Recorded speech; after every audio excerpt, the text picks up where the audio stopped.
Hello and नमस्कार। देश के अंदर एक ऐसी घटना जिसने हम सबका ध्यान खींच के रखा है और वो क्या है अगले कुछ मिनटों के अंदर हम जानेंगे। और उससे पहले बैकग्राउंड में जो इमेज आप देख पा रहे हो उसको देखकर हम गर्व से कह पाते हैं क्या गर्व है हमें देश की दुर्गा पर। जब देश की नारी शक्ति जो है एक तरीके से स्वाभिमान का मुकाम हासिल करके आगे बढ़ती है तो अपने आप में आत्मविश्वास इस देश का बढ़ जाता है।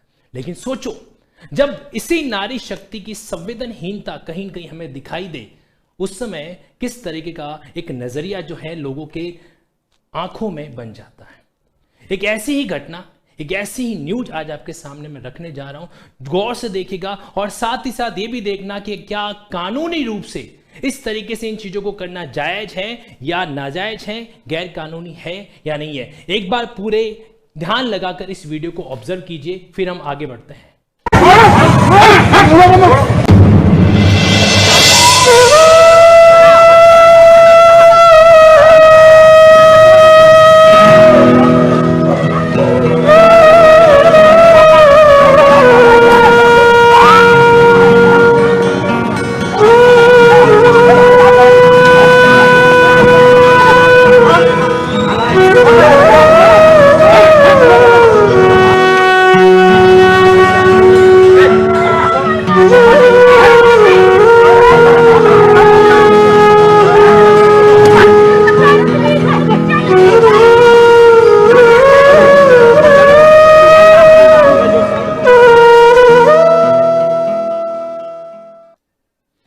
ये जो वीडियो आपने अभी देखा है ये मध्य प्रदेश के सागर जिले की घटना है।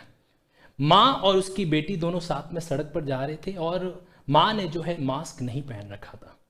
कथित रूप से यह कहा जा रहा है कि जब चालान काटने की बात आई तो जो मां थी वो पुलिस से उलझ पड़ी थी और इसी कारण वहां पर जो महिला कांस्टेबल उपस्थित थी उसने जोर जबरदस्ती करके कहा कि चालान वालान काटना पड़ेगा वगैरह।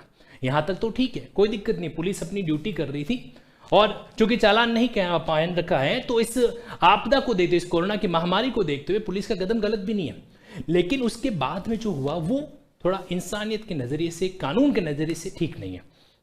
जब महिला ने मना किया कि वो चालान नहीं कटवाएगी, आनाकानी करने लगी तो महिला पुलिस ने अपनी हदें पार करते हुए उसके साथ मारपीट, एक तरीके से थप्पड़ मारना शुरू कर दिया। वापस उस महिला ने भी आवेश में आकर उसको थप्पड़ मारा और फिर जो हुआ वो आपने वीडियो में देखा।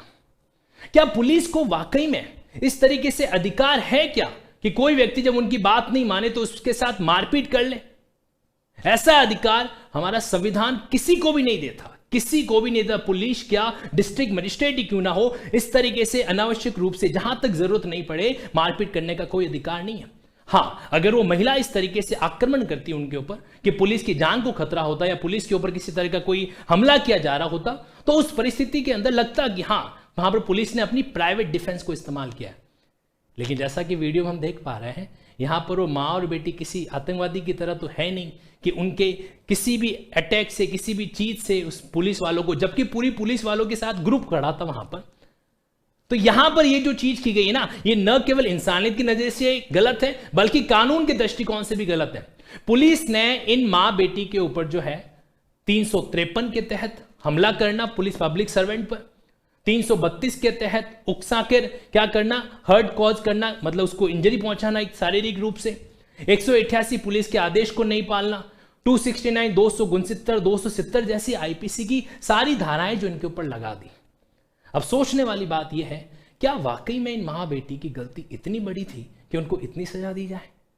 यहां पर आज का ये वीडियो अगर उन लोगों तक पहुंच जाए जो वाकई में पुलिस के महकमे से कहीं न कहीं प्रत्यक्ष अप्रत्यक्ष रूप से जुड़े हैं और या फिर कहीं कहीं अपना भविष्य में बनाना चाहते हैं तो शायद हमारा मकसद पूरा हो जाए कि इस तरह की संवेदनहीनता हमें नहीं दिखानी चाहिए। और खासकर तब जब आपसे लोग ये उम्मीद लगाकर बैठे हैं कि आप उनके रक्षक हैं, उनकी आंखों के अंदर, उनके दिल में ये जज्बात होता है कि पुलिस है तो हमें कोई भी परेशान नहीं कर सकता। लेकिन रक्षक की अगर इस तरीके से भक्षक बने तो सोचने वाली बात है। तो यहां पर आज के इस स्पेशल अवेयरनेस में मैं आपके सामने यही रखना चाह रहा था कि किसी को भी अधिकार नहीं है संवैधानिक सीमाओं से परे जाकर कानून को इस तरीके से हाथ में लेने का, चाहे वो एक लोक सेवक ही क्यों ना हो। लेकिन सारी महिलाएं जो है ना वो संवेदनहीनता के दायरे में नहीं आती। हमारे इसी देश ने कई ऐसे नारी शक्ति के स्वरूप को देखा है जिनका एक चित्रण मैं आपके सामने करना चाहूंगा। यहां पर महिला जब अपने नवजात बच्चे को लेकर ड्यूटी पे जाती हैं, जहां पर महिला अपने बच्चे को टेबल पर सुलाकर जो है अपना कार्य निष्पादित कर रही होती हैं, जहां पर कोरोना में कोई और व्यक्ति मर जाता है, उसके बच्चे को जब कोई देखने वाला नहीं होता है, तब वहां पर महिला पुलिस लेकर जा रही होती है। ये स्वरूप ही देखा है, पॉजिटिव चीजें भी हमारे सामने आई है, लेकिन जो नकारात्मकता है, जो गलत है, वो गलत है। यहां पर सागर जिले मध्य प्रदेश में जो है, वहां पर ये चीज जो घटना हुई वो अपने आप में कानूनी दृष्टिकोण से उचित नहीं लगती है। हालांकि निस्संदेह है यहां पे दूसरा पक्ष भी जब आए तो वो अपने आप में वस्तुस्थिति क्लियर करे, लेकिन प्रथम दृष्टया ये जो मामला है वो संवेदनाओं से परे है और संवेदनहीन है। Thank you.